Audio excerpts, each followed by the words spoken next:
Juan 6:66. Quiero compartir esta última enseñanza que la he titulado Simpatizantes o discípulos de Jesús. ¿Qué es lo que somos? ¿Discípulos verdaderos de Jesús o solamente simpatizantes? Vamos a leer Juan 6:66. Desde entonces muchos de sus discípulos volvieron atrás y ya no andaban con él. Padre, ayúdanos, Señor, a entender tu palabra. Gracias por estos 3 días, Señor, donde estuvimos a tus pies, regresando a la cruz. Que quede bien grabado en nuestros corazones, Señor, esta palabra que tú nos has dado, porque queremos ser verdaderos discípulos y no solamente simpatizantes. En el nombre de Jesús te damos gracias, Padre. Amén. Las iglesias de hoy, hermanos, están llenas de simpatizantes de Jesús, aunque usted no lo crea. Mucha gente se dice cristiana, dicen que siguen a Jesús, pero lo siguen no por su mensaje, porque el mensaje de Jesús ofende, sino lo siguen por lo que les da, no porque lo aman. Muchos siguen a Jesús porque buscan algo de Dios, como sanidad física, prosperidad material, etcétera. En realidad, estos no son verdaderos discípulos de Jesús. Son simplemente simpatizantes de Jesús. Los discípulos verdaderos están comprometidos con Jesús. ¿Cuántos están comprometidos con Jesús? Los verdaderos discípulos no se olvidan de la cruz de Cristo. Los verdaderos discípulos aguantan las adversidades, están firmes contra el viento, la marea, los ríos que dan con ímpetu contra sus vidas, pero como están fundados en la roca, permanecen firmes. Los simpatizantes no lo están. Los simpatizantes son volubles, emocionales, siempre se guían por las circunstancias a su alrededor. Si algo no les gusta, simplemente se van, como aquella señora que nos dijo: ay, pastor, hoy no me gustó la alabanza. Qué bueno, porque no era para usted. ¿Qué nos debe importar si le gusta a usted o no la alabanza? La alabanza es para el Señor, no es para nosotros. Y así es esa gente. Pero lo más importante para Jesús no es que lo sigan, sino el por qué lo siguen. Jesús le preguntó 3 veces a Pedro: Pedro, ¿me amas? Sí, Señor. Pedro, ¿me amas? Te amo, Señor. 3 veces: Pedro, ¿me amas? Señor, tú sabes todo, tú sabes que te amo. Como queriéndole decir: pero ¿por qué me amas, Pedro? ¿Por qué me sigues? ¿Me sigues por lo que te doy o porque realmente me amas a mí y has recibido en tu corazón mi mensaje? A Jesús le interesaban las motivaciones del corazón de Pedro, sin duda, como también le interesan las motivaciones de nuestro corazón. A Jesús le interesa que nuestros motivos del por qué lo seguimos sean genuinos, puros, limpios, motivos producidos por el Espíritu Santo en nuestra nueva naturaleza y no motivos que surgen de nuestra carne. Entre la multitud de los que seguían a Jesús se mezclaban los simpatizantes y los verdaderos discípulos de Jesús. En Marcos 10:46 dice que vinieron a Jericó y al salir de Jericó, él y sus discípulos y una gran multitud. Aquí está. En Juan 6:1 dice: después de esto, Jesús fue al otro lado del mar de Galilea, el de Tiberias, y le seguía, ¿cuánto? ¿Cuánta gente le seguía? Gran multitud, porque veían las señales que hacían los enfermos. Versículo 14, 6:14. Aquellos hombres entonces, viendo la señal que Jesús había hecho, dijeron: este verdaderamente es el profeta que había de venir al mundo. Pero entendiendo Jesús que iban a venir a apoderarse de él y hacerle rey, volvió a retirarse al monte él solo. Aquí vemos en estos pasajes dos grupos distintos. Uno era el de Jesús y sus discípulos, pero también vemos a una gran multitud. La pregunta para nosotros es la siguiente: ¿cómo estás siguiendo tú a Jesús? ¿Cómo sigo yo a Jesús? ¿Como discípulo verdadero o simplemente como un simpatizante perdido entre la muchedumbre? Vamos a ver la diferencia de estos dos grupos. Volviendo al capítulo 6 de Juan, del versículo 1 hasta el 23, vemos el contexto del pasaje que leímos al principio, de Juan 6:66. Ahí nos habla de la alimentación de 5,000 personas. ¿Se acuerdan de ese pasaje?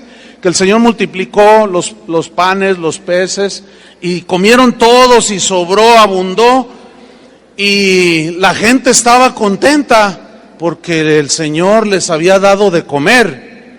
En el versículo 24, Juan 6:24, dice así, o sea, Jesús les dice: váyanse al otro lado del mar y yo luego los alcanzo. Ellos se suben a las barcas y se van, y Jesús después los alcanzó allá, y la multitud se quedó. Y miren lo que sucedió. Cuando vio pues la gente que Jesús no estaba allí, ni sus discípulos, ¿qué hicieron? Entraron en las barcas y fueron a Capernaum buscando a Jesús. Esa frase se oye muy piadosa, ¿no? Ay, mira, la gente tenía hambre del Señor Jesús y lo buscaban porque lo amaban, querían más de Jesús. ¿Querían más de Jesús o querían más sándwich de pescado? ¿Qué cree usted que quería la multitud? Bueno, versículo 25. Y hallándole, una vez un predicador dijo, y hallaron a Jesús, pero no explicó lo demás. Y hallándole, o sea, encontraron a Jesús. Hallándole no significa, ay, qué maravilloso fue esto, encontré a mi Salvador. No. Y hallándole al otro lado del mar le dijeron, Rabí, ¿cuándo llegaste acá? Hay que anotar allí, ¿por qué no le dijeron Señor? ¿Por qué le dijeron Rabí, que significa maestro? Había muchos maestros en Israel. Desde aquí se empieza a ver de cómo lo nombraron maestro. No Señor, mucho menos mi Salvador, ¿cuándo llegaste aquí? No, maestro. Hay un montón de maestros. Aquí ya estaban ellos revelando parte de su corazón. Versículo 26. Respondiendo Jesús y les dijo, de cierto os digo, que me buscáis no porque habéis visto las señales, o como dice otra versión, porque hayan entendido quién soy yo al haber hecho estas señales, sino por la señal misma, sino porque comisteis el pan y os saciasteis. Yo quiero hacer notar algo, hermanos. Jesús, como decía Daniel, es la verdad. Y Él habla la verdad. Y nosotros tenemos que hablar la verdad. Y así como Jesús, Él no se anduvo, como hoy muchos predicadores dicen, ay, no les podemos hablar así tan claro a la gente porque se ofenden, dice. Y Jesús fue claro y directo. Dice, ustedes me siguen porque ayer comieron pan y se saciaron. Eso es bastante agresivo, ¿no creen?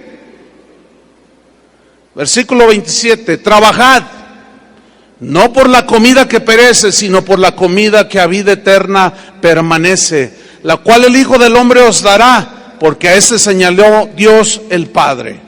Vemos aquí que esa multitud había comido de aquel milagro maravilloso, ciertamente, de multiplicación de peces, de panes, pero ellos buscaban a Jesús no por el mensaje de Jesús, sino porque ni tampoco porque les interesara a Jesús como Salvador, sino lo empezaron a seguir por conveniencia, como decimos aquí en México, ese refrán popular, a la gorra no hay quien le corra, o sea, a lo gratis pues ¿quién no recibe lo gratis, verdad? La gran paradoja es que la salvación es gratuita y no la reciben. Pero sí quieren pan, sí quieren casas, sí quieren carros. Esa es la gran paradoja, ¿no? Por conveniencia seguía esta multitud a Jesús. Ellos habían comido gratis y les gustó. Claro. Esa multitud solo pensaba en lo terrenal, en lo pasajero. Su mente no estaba pensando en lo eterno. Es como si Jesús les dijera: ustedes están tan ocupados pensando en su estómago, y como dijo el apóstol, cuyo Dios es el vientre, que solo piensan en lo terrenal. Ustedes nada más están pensando en su estómago y no les importa alimentar su alma. Ustedes nada más tienen su mente en lo pasajero, pero el reino de Dios no consiste en comida ni bebida. A los simpatizantes solo les interesa lo material, solo les interesa su comodidad, lo que les conviene. Ellos no entienden que no solo de pan vivirá el hombre, no lo entienden, sino de toda palabra que sale de la boca de Dios, palabras de vida eterna. Y Jesús resume su enseñanza y su reprensión y les dice en el versículo 27, Juan 6, 27, trabajad no por la comida que perece, sino por la comida que a vida eterna permanece. Es decir, que su énfasis no esté en las cosas pasajeras. Eso mismo lo dijo en el libro la carta de Mateo, el Evangelio de Mateo. Buscad primeramente el reino de Dios y su justicia, y todas estas cosas, la comida, el vestido, el techo, serán dadas por añadidura. Mucho tiempo atrás un profeta había preguntado: ¿por qué os gastáis el dinero en lo que no es pan y el producto de vuestro trabajo en lo que no satisface? Pero ahí está la multitud. Algunos de ellos seguían a Jesús, unos por la comida, otros por los milagros que vieron. Pero a la hora de la verdad, esta gente abandonó a Jesús.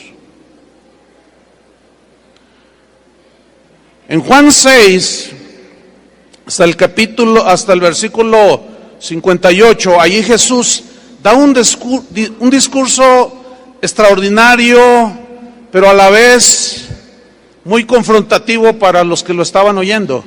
Él dijo: Moisés no les dio el verdadero pan del cielo, él les dio el maná, pero he aquí el verdadero pan del cielo. Jesús estaba diciendo: Moisés les dio algo pasajero para saciar vuestra alma momentáneamente, pero Dios el Padre les da el verdadero pan del cielo que salvará vuestras almas. El que no come mi carne y bebe mi sangre no puede estar conmigo. Eso significa participar de su sacrificio. Ella les empezaba a dejar en claro, comenzaba el Señor a dejarles en claro que la consumación del plan de Dios en la cruz tenía que llegar. Ellos ya sabían por las profecías. Cada sábado iban a las sinagogas, escuchaban a los rabinos, a los maestros, a los intérpretes de la ley exponer las escrituras, y ellos tenían esperanzas de que viniera un Mesías a rescatarlos. Dice en Juan 6:59, después de que les da ese discurso del pan de vida que era Él, esas cosas dijo en la sinagoga enseñando en Capernaum. Mira el versículo 60. Al oírlas, muchos de sus discípulos dijeron. ¿Cuántos de sus discípulos? Muchos. Eso para mí es muy preocupante. Muchos de sus discípulos dijeron. ¿Qué dijeron? Dura es esta palabra, no me gusta, no me simpatiza, como que no se acomoda a mi proyecto de vida. ¿Quién la puede oír? Versículo 61. Sabiendo Jesús en sí mismo que sus discípulos murmuraban de esto, les dijo: ¿esto os ofende? Uy, parecen jarritos de Tlaquepaque, jarritos de barro que son parecen copitas de cristal, no, con cuidado que es de cristal y no se vayan a romper. Hoy la iglesia se ha vuelto una vajilla de vasos de cristal, que no los puedes tocar poquito, porque se hacen pedacitos. No les puedes decir las verdades de Dios porque se ofenden, ¿verdad? Hay 2, 3 sinceros ahí. No, es que lo que usted dice es muy ofensivo, Jesús. Usted no puede ofendernos de esa manera. Pero ustedes todo el día, cada día de su vida, se la pasan ofendiendo a Dios. Y yo, porque les digo la verdad, ¿me quieren matar? Lo mismo le pasó a Pablo. ¿Me he hecho vuestro enemigo por decirles la verdad? Y como dijo un hombre en la antigüedad, yo prefiero herirlos con la verdad que matarlos con la mentira. Pero a los simpatizantes no les gusta oír las verdades de Dios. ¿Por qué? Porque la palabra de Dios es viva y eficaz, es más cortante que toda espada de 2 filos, que penetra hasta partir el alma y discierne los pensamientos y las intenciones del corazón y saca al descubierto todo lo que hay en nosotros. Por eso no nos gusta. Y como dice la Biblia, la verdad no peca, pero incomoda. Así dice, ¿verdad? Estaban ofendidísimos porque les dijo: yo soy el verdadero pan del cielo, pero el que no participa de mi sacrificio, el que no va a la cruz, no puede ser mi discípulo. Juan 6:66. Desde entonces, aquí viene lo duro de esto. Desde entonces muchos de sus discípulos volvieron atrás y ya no andaban con él. ¿Conoce gente que en un tiempo iba a la iglesia donde usted asistía, o sea, se encuentran en los supermercados, en la calle, en el estadio de fútbol? Hola, hermano, ¿cómo estás? No, yo ya no voy. Es que yo le pedí al Señor que me diera, no me lo dio. Y por eso ya no vas. No, ya no voy. Oye, ¿dónde está aquello de que cantabas? Hosana, Hosana. Porque esos mismos que cantaron Hosana fueron los que después gritaron: crucifícale. Es lo que vamos a ver más adelante. Muchos cristianos de hoy son como los vampiros, huyen de la cruz. Pero ¿cómo chupan sangre? Sí. Hay una historia en Lucas 17:12. Son 10 leprosos. Ahí nos muestra algo extraordinario que viene a colación y que nos va a ilustrar esta verdad que estoy compartiéndoles a ustedes. Ahí nos muestra que 9 de ellos los seguían porque simplemente querían un milagro de sanidad. Pero había otro distinto. Este no solo anhelaba su sanidad, sino anhelaba algo más. Dice Lucas 17:12, al entrar en una aldea, le salieron al encuentro 10 hombres leprosos, los cuales se pararon de lejos y alzaron la voz diciendo: Jesús, Maestro. Otra vez Maestro. Maestro. ¿Qué dijo María cuando vio al Señor resucitado? Señor.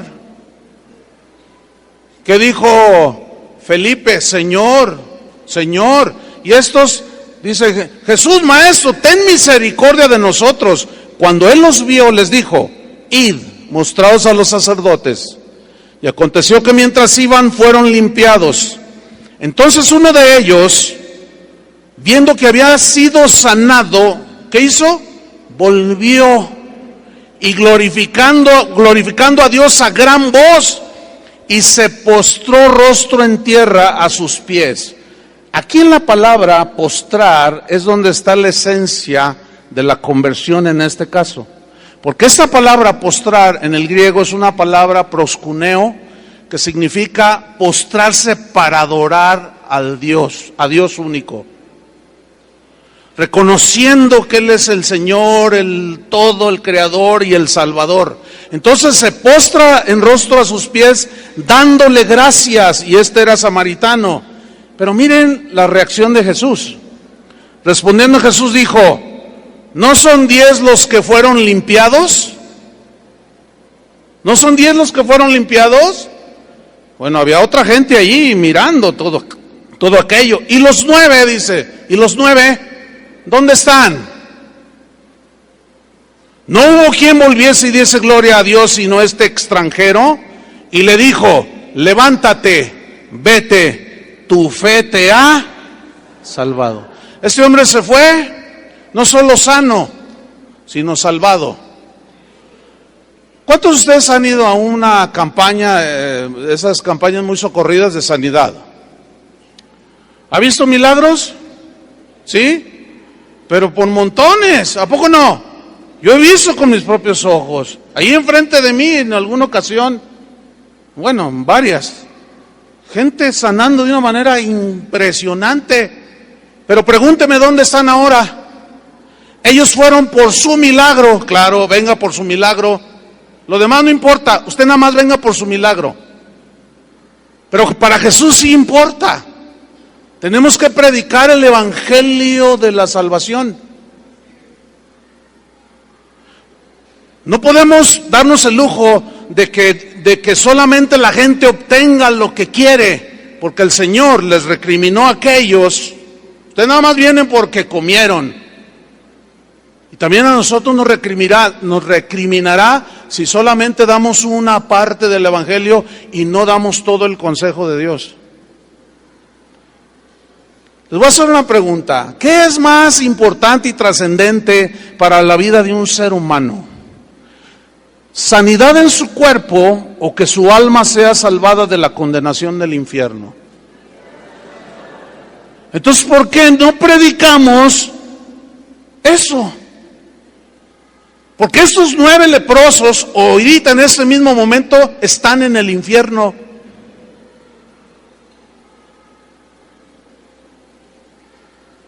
Por eso Jesús preguntó: ¿dónde están? Pues sí, como aquellos nada más habían llegado por su sándwich de pescado. Esos nada más habían llegado aquella noche de milagros, nada más habían llegado por su milagro.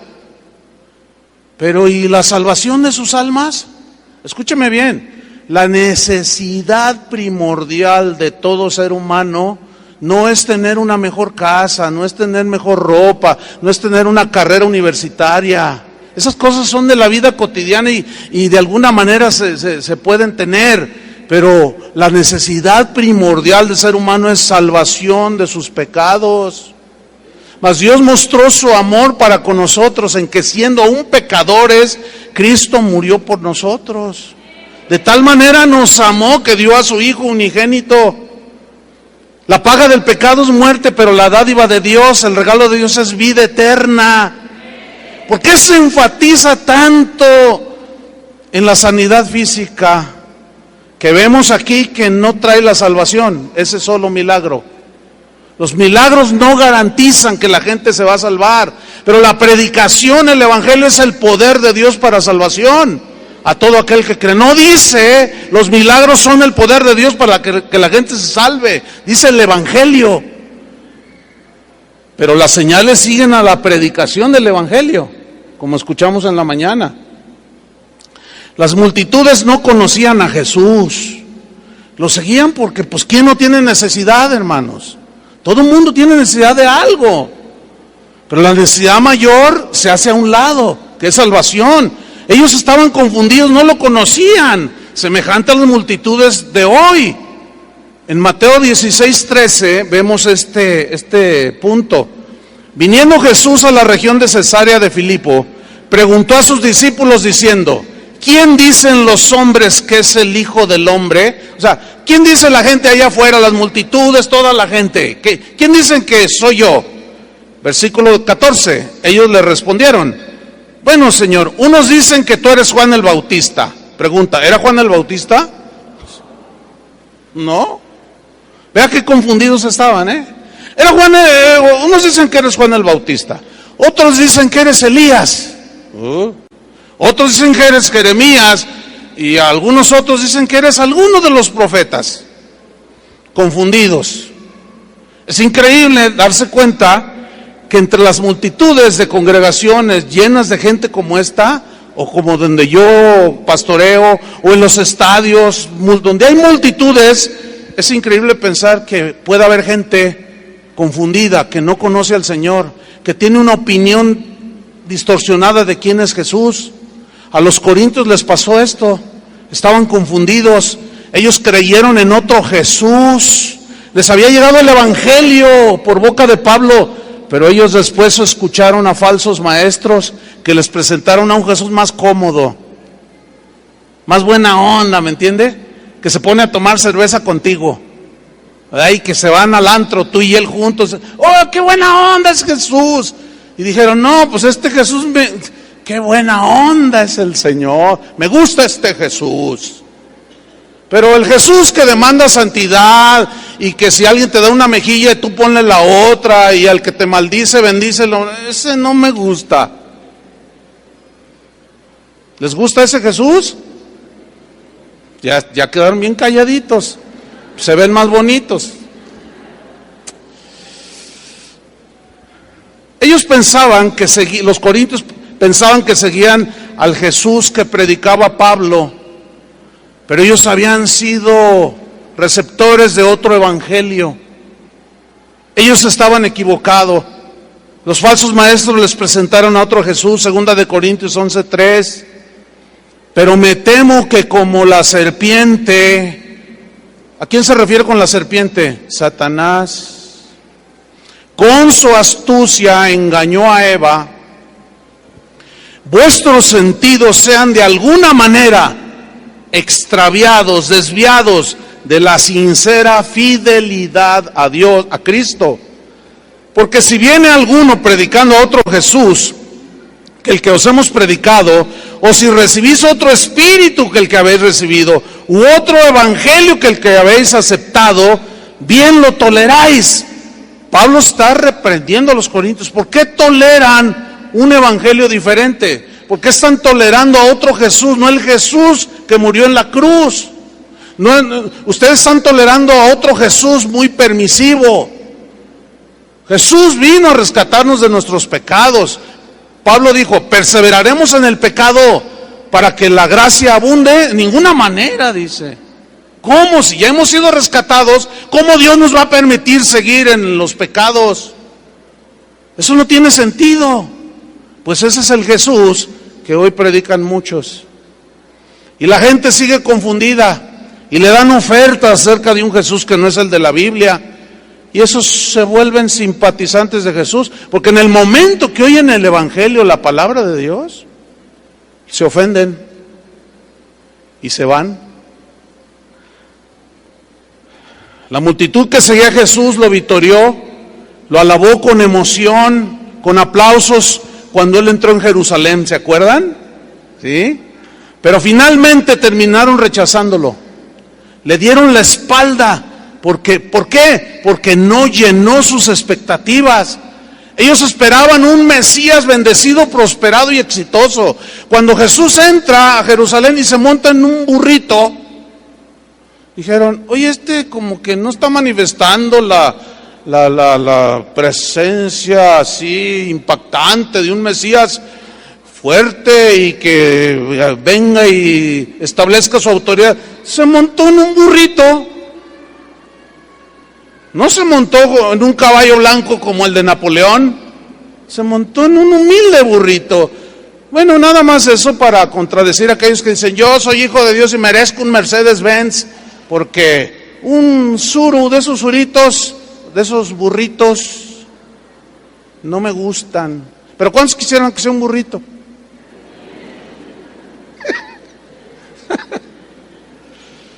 Por eso vinieron, ¿verdad? A ver si Dios se los daba. ¿No? Juan 12:12. Seguimos con la multitud. Era la misma, eran los habitantes de Jerusalén.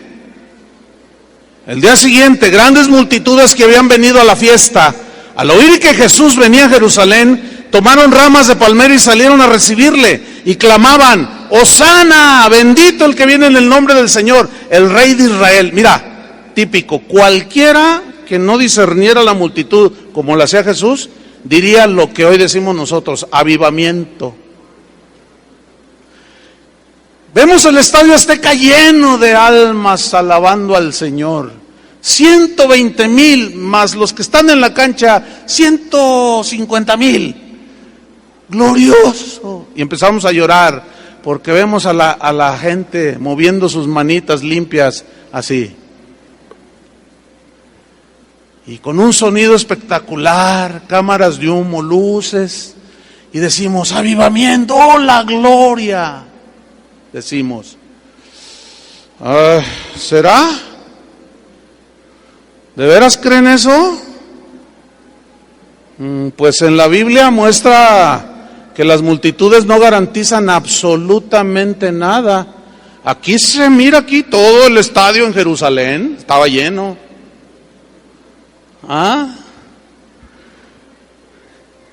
Por otro lado, Jesús les declaraba una y otra vez que Él tenía que morir en una cruz. Pero no les gustó esa clase de Mesías. ¿Se acuerdan cuando Pedro lo tomó aparte y le dijo: Señor, en ninguna manera esto te acontezca, Señor, no, por favor? Pedro era sincero en su deseo de que no sufriera Cristo, ¿sí o no? Sí, pero estaba rotundamente equivocado.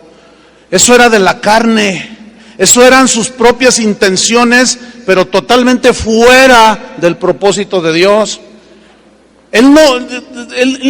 Todo lo que escuchó en la sinagoga, los sábados de Isaías 53, se le olvidó la cruz. Y trató, fíjense qué osadía, qué ignorancia, qué debilidad humana. La de Pedro, igual a la de nosotros. De decirle al Señor: Señor, en ninguna manera subas a la cruz. ¿Se pueden imaginar a Jesús haciéndole caso, así llorando y diciendo: ay, sí, Pedrito, no te sientas mal? Lo bueno es que Jesús no es emocionalista como nosotros, que está ahí el niño haciendo sus berrinches y llega con la mamá y le da un puntapié y luego: niño, estése quieto y cállese. Ese niño necesita una disciplina, por el amor de Dios. Entonces el papá toma la autoridad que Dios: ven, hijito, necesitas una disciplina. Y la mamá: ay, no, pobrecito, está chiquito. Y el papá dice: de veras, ¿verdad? Sí, déjalo. Y al rato tienes todo un delincuente que un día te va a sacar la pistola. Qué bueno que Dios no es así. Qué bueno que Dios es amor. ¿Cuántos dicen amén? Y Dios al que ama, disciplina y azota a todo el que recibe por hijo. Porque si no recibís disciplina, es porque entonces no sois hijos de Dios, dice. Sois bastardos. Eso suena bien feo, pero es la verdad. Y Dios no es como nosotros, emocionalista, que lo vencen las emociones. A nosotros sí. Por eso debemos de permitir que el carácter de Cristo se forme en nosotros. A mí como pastor no me gusta, créanmelo, en mi carne no me gusta disciplinar a los hermanos. Pero tengo que hacer a un lado mi emoción natural. ¿Entiende? Para hacer la voluntad de Dios. Porque ahí está estipulado que nosotros tenemos que aplicar la disciplina del Señor. ¿Cuántos discípulos dicen así es? Y no les gusta. A ningún niño le gusta la disciplina. Pregúntale si verá. Oye, hijo, ¿te gusta que tu papá te discipline? No, pues tampoco a ustedes, yo lo sé, yo también soy hijo de Dios y duele. Pero cada vez que Dios me disciplina, en lugar de correrle, digo: gracias, Señor, porque esa es prueba de que soy tu hijo y no me vas a dejar hacer lo que me da mi gadarena gana. O endemoniada, para que me entienda. ¿Qué pasó con esa multitud que victorió a Jesús? ¿Qué fue lo que pasó? Mateo 27, 16. Textos que ya tocó Daniel. Tenían entonces un preso famoso llamado Barrabás. Reunidos pues ellos, les dijo Pilato: ¿a quién queréis que os suelte? ¿A Barrabás o a Jesús llamado el Cristo? Versículo 20. Pero los principales sacerdotes y los ancianos persuadieron, ¿a quién? A la multitud. Persuadir aquí significa manipular. Desgraciadamente la multitud, la gente no sabe pensar por sí misma, se deja llevar. Cuando la Biblia dice que a los hijos de Dios se nos ha dado el Espíritu Santo, y el Espíritu Santo a cada uno de nosotros nos guía a la verdad. No nos dejemos arrastrar nada más porque voz del pueblo, voz de Dios. Ese es un dicho allá de los romanos y allá de la antigüedad, pero es falso. ¿De cuándo acá? Porque la multitud decide algo, es la voz de Dios. Eso es totalmente antibíblico. ¿Qué pasó aquí? ¿A quién quieren que os suelte? ¿A Barrabás o a Jesús llamado el Cristo? Los principales, los líderes, los encargados de dirigir a la gente en los caminos de Dios, ¿qué hicieron? Persuadieron a la multitud que pidiese a Barrabás, versículo 20, y que Jesús fuese muerto. Es lo que sucede el día de hoy. Los líderes, los pastores, los maestros, apóstoles, evangelistas, pastores, persuadiendo a la multitud, pero no en los caminos de Dios. No que escojan a Jesús, sino que hagan barrabasadas. Escojan lo que Dios aborrece, persuadidos por los líderes. Eso es muy lamentable. Versículo 21, Mateo 27, 21, y respondiendo el gobernador les dijo: ¿a cuál de los dos queréis que os suelte? Y ellos dijeron: a Barrabás. Ya estaban convencidos. Siento en mi corazón que Barrabás. Anoche soñé, tuve una visión, que Barrabás es bien buena onda.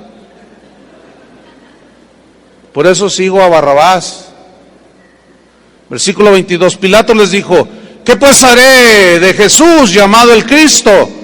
Todos le dijeron: sea crucificado. ¿Qué está pasando aquí? Los simpatizantes, los discípulos que un día aclamaron a Jesús, y otro día gritan que lo maten. Eso me lleva a una conclusión: las multitudes no garantizan absolutamente nada. Ahora vemos a los verdaderos discípulos. Los verdaderos discípulos jamás abandonan a su maestro. Pueden tropezar como Pedro, pero Jesús intercederá por ellos. ¿Cuánto le dan gracias al Señor? Como lo hizo por Pedro, y nos levantará, hermanos. 7 veces cae el justo y Dios lo vuelve a levantar. Los verdaderos discípulos siguen a Jesús porque Jesús es todo para ellos. Para los verdaderos discípulos no es tan importante si comen o no comen, si son sanados o no son sanados. Su único refugio es Jesús. Y como dijo un cristiano en la antigüedad, la verdadera fe es aquella que cuando tú le pides a Dios y Él te responde, te gozas y le das gracias. Y si no te responde lo que le pediste, sigues creyendo en Él. Juan 6:66. Que no tiene que ver nada con el anticristo, no, porque déjeme decirle algo, hay una de supersticiones dentro del cristianismo de hoy, espantosa. Ahora en una conferencia que tuvimos en Guadalajara, se me acerca al final, es de pastores, se me acercó un pastor. Me dijo: oiga pastor, venía con otros 2. Oiga pastor, ¿le puedo hacer una pregunta? Yo le dije: por supuesto, si está en mí respondértela adelante. Dice: bueno, es que mire, la primera noche que usted predicó, traía usted un saco con un botón abrochado, nada más. Ah, sí, no, pues no. Y dice: anoche traía un saco con 2 botones abrochados. Ah, pues no sé, no me fijé. Dice, y ahorita trae uno con 3 botones abrochados. Dice, ¿cuál es el mensaje? ¿Puedes creer eso, Dani? Y yo le hice así, bueno, más bien le hice así, ¿tú eres pastor? Me dice, amén. Le dije, pobre de tus ovejas. Así le dije. Qué tragedia tener un pastor tan supersticioso. Pero yo los estaba observando y le dije, mira, es como si yo te dijera ahorita, mira, fíjate, tú traes la camisa con el botón abrochado. Él la trae sin el botón aquí, el último, desabrochado. Y él trae 2 botones desabrochados. ¿Cuál es tu mensaje para mí? No, pues,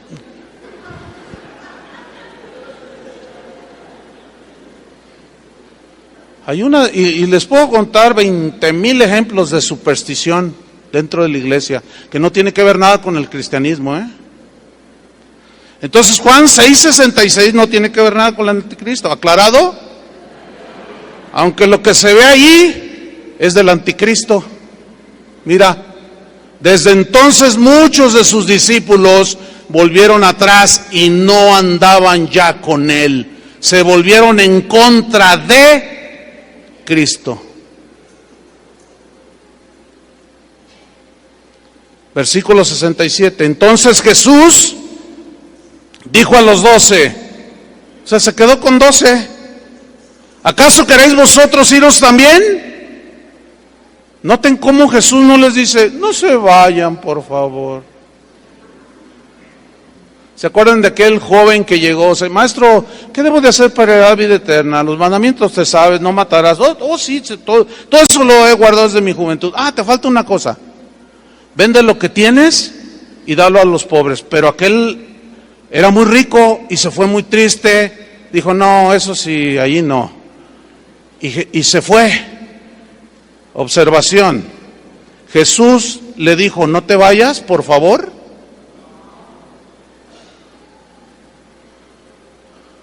Cuando alguien, al menos en mi congregación donde yo pastoreo, sale como ese joven, yo no hago el mínimo intento de detenerlo. Jesús no lo hizo. ¿Yo quién soy para ser más misericordioso que Él? Suena duro, ¿no? Pero vean. Y volteé con sus discípulos y digo, les digo que el que no toma su cruz cada día viene en pos de mí, no puede ser mi discípulo. Eso es duro. Eso no lo aguantan los simpatizantes. Eso es para los verdaderos discípulos. ¿Cuántos dicen amén? ¿Y a su nombre? Más o menos, se oyó. Así como en Jerusalén se oyó. ¿Acaso queréis iros vosotros también? Respondiendo el 68, Simón Pedro le respondió, Señor, ¿a quién iremos? Fíjate cómo, qué diferente, los otros, Rabí. Y este le dice, Señor. Eso es significativo, Señor, ¿a quién iremos? Tú tienes, subrayen, palabras de vida eterna. Y nosotros hemos creído y conocido que tú eres el Santo de Dios. Entonces los verdaderos discípulos no buscan su comodidad ni su conveniencia. Ellos aman a Jesús y su palabra. ¿Por qué? Porque su palabra es vida para el verdadero discípulo. Si un verdadero discípulo, por poner un ejemplo bíblico, fue el apóstol Pablo. Sé tener abundancia y sé tener escasez. Con todo estoy enseñado, así como para tener abundancia, como para padecer necesidad. Todo lo puedo en Cristo que me fortalece. O sea, las circunstancias externas a mí no me mueven, porque mi fe no está fundamentada, ni mi actitud es de que yo sigo a Jesús si hay abundancia, porque si hay escasez...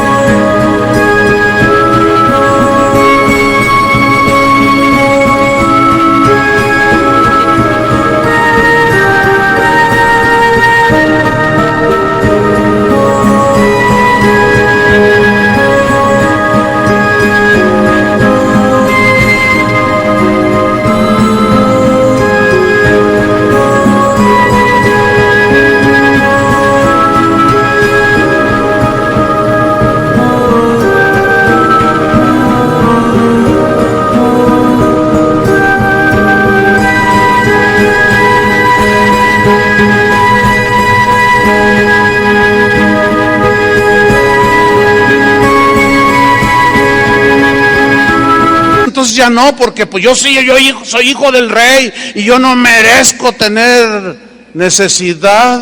¿Dónde ha oído eso? Eso no es el evangelio, mis queridos hermanos. A muchos les han enseñado a vivir en la abundancia y nunca les han enseñado a vivir en la escasez, como al discípulo Pablo.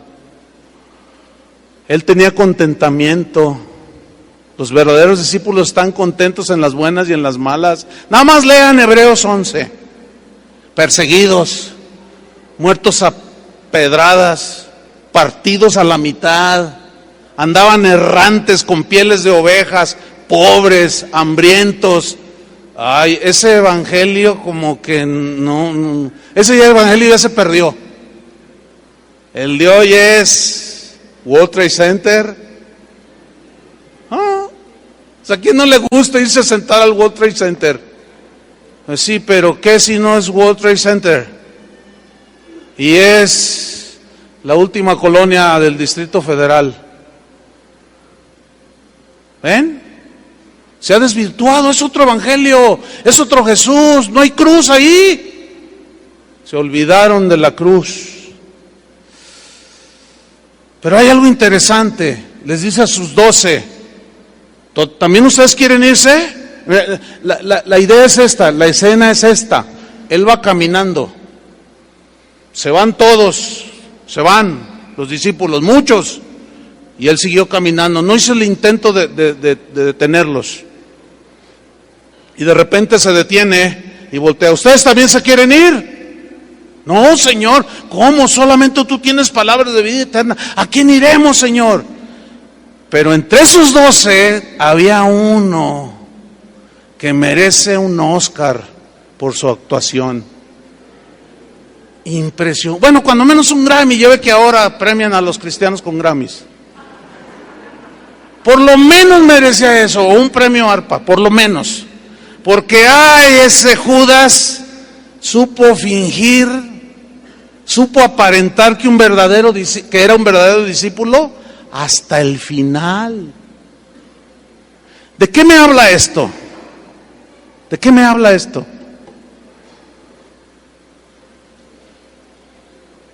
De que entre la multitud, sin duda hay genuinos discípulos, pero también hay algunos que siguen actuando, pero no son. Quisiera decirles con todo mi corazón lo contrario, pero estaría yo agrediendo lo que dice la Biblia. ¿Me explico? Estaría yo diciendo cosas como para quedar bien con ustedes, como para congeniarme con ustedes. Y Pablo decía que él decía, si yo agradara a los hombres no sería siervo de Cristo. Los predicadores, los pastores no estamos para agradarlos a ustedes, estamos para decirles la verdad, para que corrijan sus caminos, y también uno está incluido, por supuesto. Nosotros no somos como los diputados del Congreso, nosotros no tenemos fuero espiritual. Ellos dictan leyes y las violan, roban, transan, mienten, se aprovechan de todo. No todos, aclaro. Pero ellos tienen fuero, la ley no les hace nada. Ahí hacen el cuento de que juicio político. ¿Y cuántos juicios políticos ha habido aquí en México? ¿Cuántos están en la cárcel? Nos quedaríamos casi solo el Congreso. Los pastores no somos como los diputados y los senadores. Nosotros no tenemos fuero espiritual. ¿Entendieron eso? Es decir, aquí en este mismo mensaje yo también me siento de aquel lado. También es para mí. Y esto lo digo para los pastores que a veces somos a veces como los fariseos. Les decimos cosas, pero nosotros ni con un dedo las movemos. Les decimos den y nosotros no damos. ¿Cómo está el asunto? Predicamos el perdón y estamos amargados con el pastor de la iglesia de enfrente. Y total se vuelve todo esto un caos. Y esto, hermanos, la Biblia dice, Jesús dijo que nosotros somos la luz del mundo. Judas, vamos aquí con este gran actor. ¿Qué sucedió con este gran actor?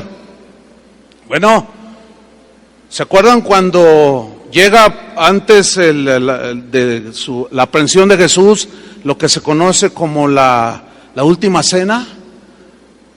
Cuando el Señor instituye este memorial, que es de recuerdo, que no se les olvide que yo morí por ustedes, que no se olviden de la cruz. Y están todos allí comiendo y cenando, y Jesús toma la palabra y dice: uno de ustedes me va a entregar. Entonces los discípulos ante eso se sintieron inseguros, y como ellos ya aparece entonces, ya sabían que Jesús sabía todo. ¿Seré yo, maestro? ¿Seré yo? Decían, ¿seré yo? En una película se ve que uno le dice: pregúntale si soy yo. Creo que era Andrés, pregúntale. Y bueno, en la película, oye, dice Andrés que no, él no es, porque Jesús sabía quién era. Y luego les dice: el que meta conmigo su pan, tome su pan y meta su mano en mi plato, ese es el que me va a entregar. Oiga, algo más descriptivo que eso no puede ser. Bueno, ¿cómo se dio eso? De alguna manera.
A la hora de compartir la comida, el cordero pascual,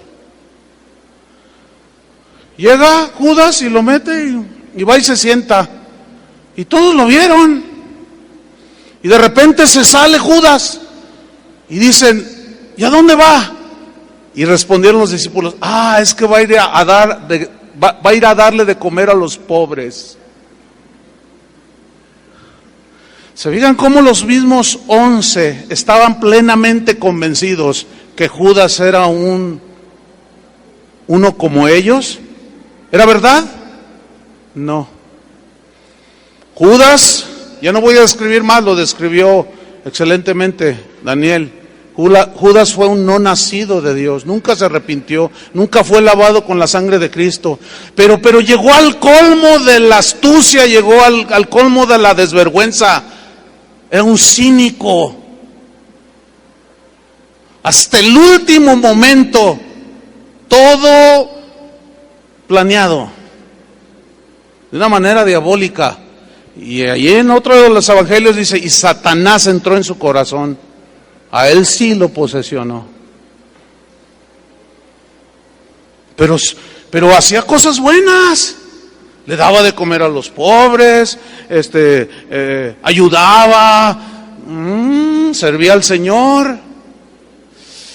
Yo cuando en la vida ministerial, cuando he visto episodios que han dolido al corazón por gente que traiciona, ¿no? ¿Saben cuál es mi consuelo? Pero poderoso. Leo ese pasaje y digo: pues si a Jesús se le metió un Judas, que no se me metan a mí 2, 3 por ahí. El asunto es que la Biblia le dice Pablo a Timoteo: toda la escritura es útil para enseñar, para redarguir, significa confrontarlos con la verdad. Y nuestra responsabilidad es confrontarnos todos con la verdad de Dios. ¿Qué eres? ¿Un verdadero discípulo o solamente un simpatizante que hasta ahorita ya llevas la comedia casi al final de tu vida? que si no te arrepientes, terminarás como Judas. Así de fuerte es.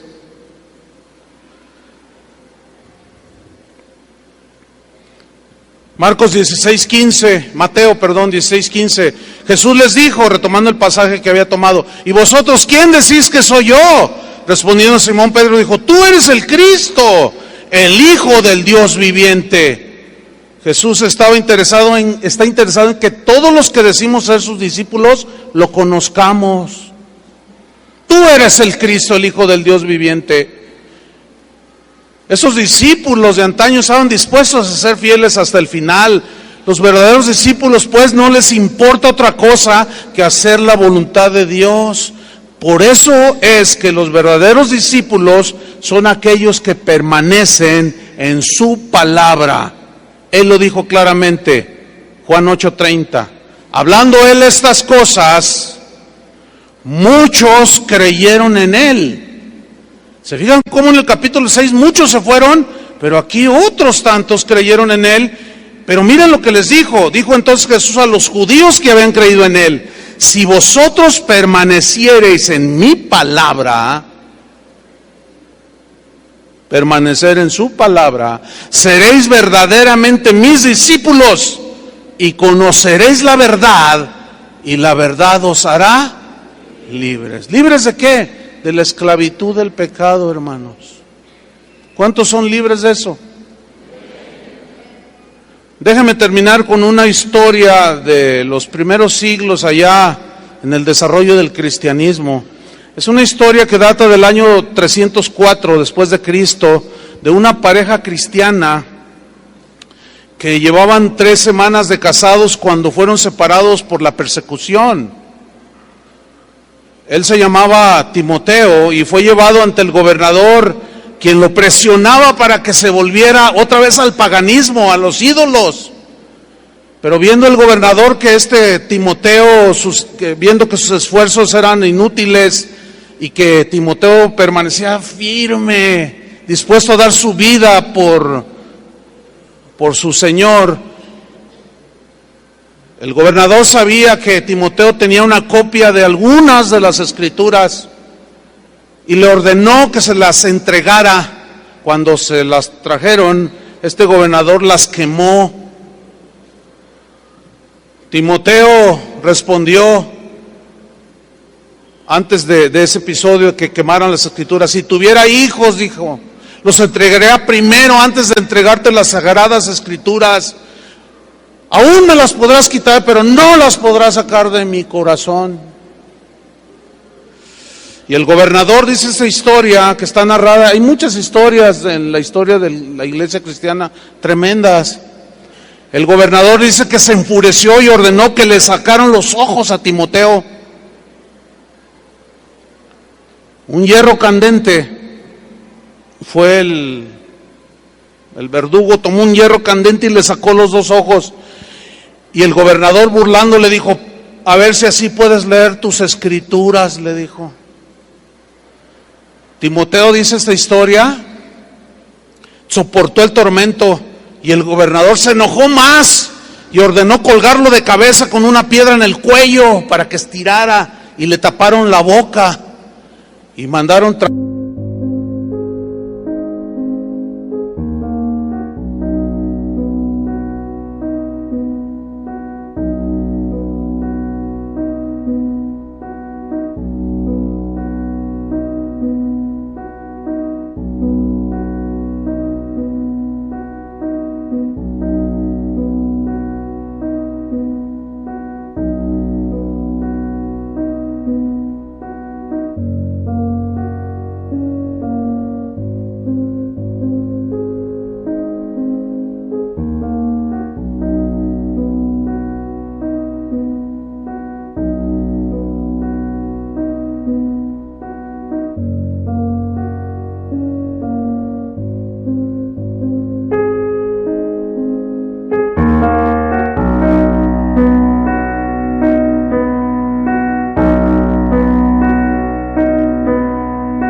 a su recién